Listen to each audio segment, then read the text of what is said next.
आपको जीवन साथी चाहिए था हाँ तो हाँ आप हाँ हाँ, जो मैं मिल गया। अकेला पड़ा हुआ तो था। अपनी उम्र की कर लेते ना कोई। वो उम्र की नहीं चाहिए ना, उम्र की चाहिए, वो भी मेरे साथ लंबी पड़ जाए, वो मुझे दवाई ना खिला सके, मैं उसे दवाई ना खिला सकूं। हाँ, तो जब ये कम से खूबसूरत कम कोई लड़कियां मुझे दवाई तो ढूंढेंगे खिलाए तो टाइमिंग पे।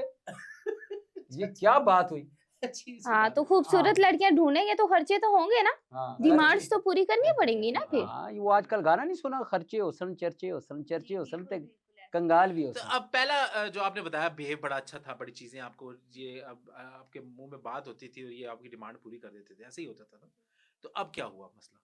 नहीं, अब मेरी बात नहीं मानते, अब क्या कहते हैं? पहले पहले डिमांडिंग पूरी करते थे, अब कुछ भी नहीं, इग्नोर किए जा रहे हैं। मैं मांगती रहती हूँ, कहती रहती हूँ, मुझे ये दिला दें, मुझे ये दिला दें, इतना कुछ कुछ होने भी के नहीं। और बावजूद कल्ला बंदा कितना करे हो यारा, आहिस्ता बोले, आहिस्ता बोले, मकसद तुसी ऊंची बोलो क्या ना, मतलब है आहिस्ता बोलो, मकसद तमीज कल्ला से बंदा बात करो। 6 इसने भरा नहीं हो यारा।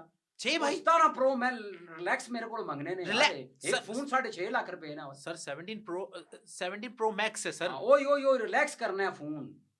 मैं उसने निके पर आऊंगा, पूछिया पुत्र तू निका जे तू के करना है फोन के इनके, हाँ कहंदा जी मैं मैरी वाली वीडियो तकनी जी हाँ जी। मेरे भाई के बारे में ऐसी बातें ना करे, वो ऐसा नहीं है बिल्कुल। वो ऐसा नहीं है तो मेरे साथ वो करता है ना ऐसी बातें। क्या मतलब है, मेरे आहिस्ता बोलो, साथ चिल्ला क्यों रहे हैं आप वो मुझ पे? चिल्ला नहीं रहा भाई, मैं उनसे कह रहा हूँ बंदा खप जाता है जब इंसान के पास टफंटू नहीं होता ना, सारी बात टफंटू तो की है। फंटू लाए ना फिर, और टफंटू की तो तो लावा फंटू किसे, की वजह से ही तो शादी की है मैंने भी, हाँ, तो आपने दिखाया है सारे हाँ नोट। तो दिखाया तो खत्म हो गया ना, हुन मैं किसियां लुटा क्यों हुन खत्म मां किए? दवाई ला के दो कल नहीं, खुदा नहीं कसम मेरी, वो शुगर वाली गोलियां मुखिया ने मेरे सहना पे वो नहीं मंगवा के भी देनी यार, इतनी जालिम है वो। शुक्र अली को शुक्र आप है। मुझे जालिम कह रहे हैं? तो और मैं क्या कमा, मैं तेरा इतना प्यार करना, तेरा इतना ख्याल करना, तुम भी तो मेरा कोई ख्याल करना। पास रखें अपना प्यार, मुझे नहीं चाहिए आपका वो ऐसा प्यार। आपको आपने मिसाल नहीं सुनी थी बुढ़ापे का इश्क और ट्रैक्टर पे लगी हुई टेप जो है वो दूसरों के लिए होती है। हाँ जी, उन्हीं लोगों वास्ते यही, मैं किसी क्या है मैनू